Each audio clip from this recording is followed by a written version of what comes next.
Bonjour et bienvenue. Aujourd'hui, on s'attaque à un sujet qui peut paraître un peu complexe mais qui est absolument vital en administration réseau, le DNS secondaire.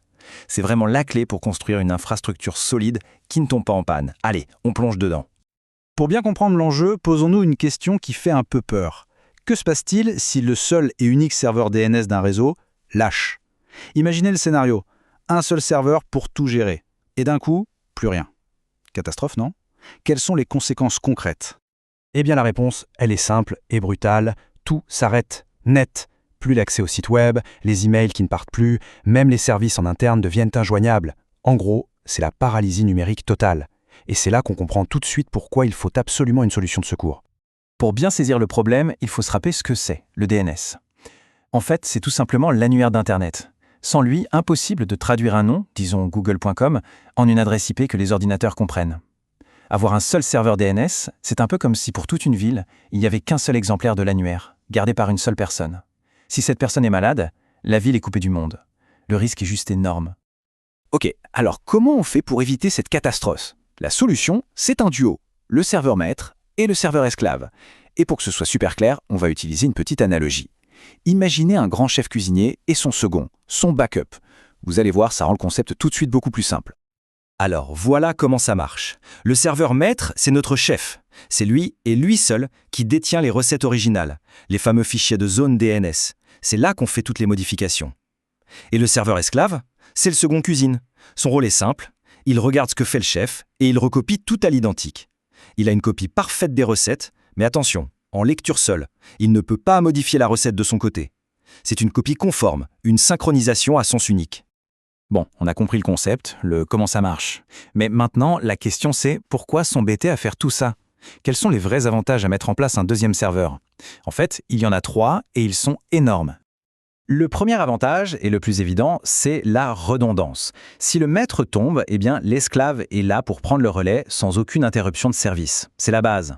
Deuxièmement, la répartition de charges. Au lieu de tout envoyer sur un seul serveur, on peut distribuer les requêtes entre le maître et l'esclave. Ça évite de surcharger une machine et ça rend le tout plus réactif. Et enfin, la performance. On peut placer un serveur esclave physiquement plus près des utilisateurs, moins de distance à parcourir pour la requête, c'est une réponse plus rapide. C'est tout bénef. Voilà, cette phrase résume tout parfaitement. Sans DNS, pas d'Internet, pas d'Active Directory. C'est un rappel qui fait froid dans le dos, mais qui est tellement vrai.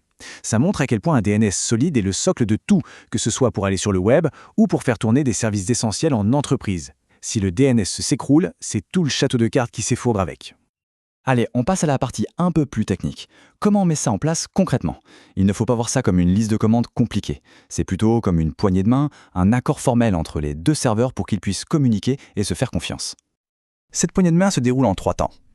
D'abord, le maître doit donner sa permission. Il doit dire explicitement « Toi, serveur esclave, tu as le droit de copier mes données ». C'est ce qu'on fait avec une instruction comme « Hello transfer ». Ensuite vient l'annonce. Le maître doit pouvoir signaler à l'esclave quand il y a du nouveau. Et enfin, la déclaration de l'esclave. De son côté, l'esclave doit savoir à qui s'adresser. Il doit déclarer « Mon maître, c'est ce serveur-là ». C'est vraiment une relation de confiance, très bien cadrée. Alors revenons sur cette fameuse annonce du maître.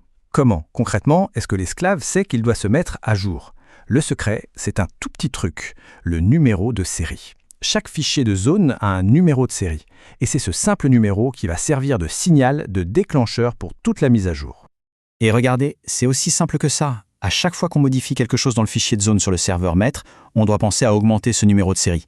Juste passer de 01 à 02 par exemple. L'esclave, lui, vérifie régulièrement ce numéro. S'il voit que le numéro du maître est plus grand que le sien, hop, il sait qu'il a une nouvelle version et il lance le téléchargement. C'est fou de se dire que tout le processus de synchro repose sur ce simple chiffre. Ah, et là, un conseil qui vaut de l'or, qui peut vraiment faire gagner des heures de galère.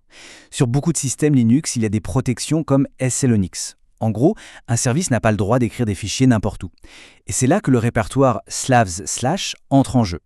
Il est spécialement prévu pour que le service DNS ait la permission d'y écrire les fichiers de zone qu'il télécharge depuis le maître.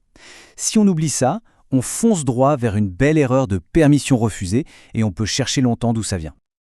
Ok, la configuration est en place. C'est le moment de vérité, le moment gratifiant où on vérifie que tout marche comme sur des roulettes. Voyons comment s'assurer que notre poignée de main entre les serveurs a bien fonctionné.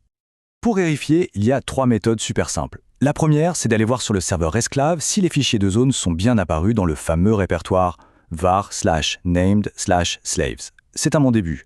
Ensuite, le vrai juge de paix, ce sont les logs, les journaux système. On y cherche le message magique « Transfer completed ». Si c'est écrit noir sur blanc, c'est que ça a marché. Et pour le test final, le test ultime, on utilise la commande dig en visant directement l'adresse IP de l'esclave.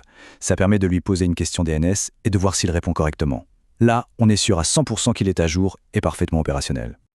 Et pour terminer, on va aborder un petit détail technique mais qui est super important. C'est le genre de question un peu piège qu'on adore poser en entretien d'embauche pour voir si la personne maîtrise vraiment son sujet. C'est ce qui fait la différence entre connaître la théorie et avoir vraiment compris. Alors, la question est, le DNS sur le port 53, ça tourne en TCP ou en UDP?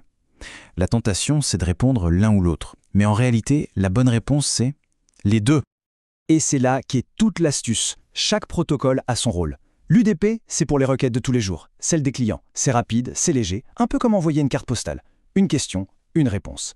Efficace. Par contre, pour le transfert de zone entre le maître et l'esclave, on ne transfère pas une petite question, on transfère une base de données entière. Là, on a besoin de quelque chose de fiable, qui garantit que tout arrive en entier et dans le bon ordre.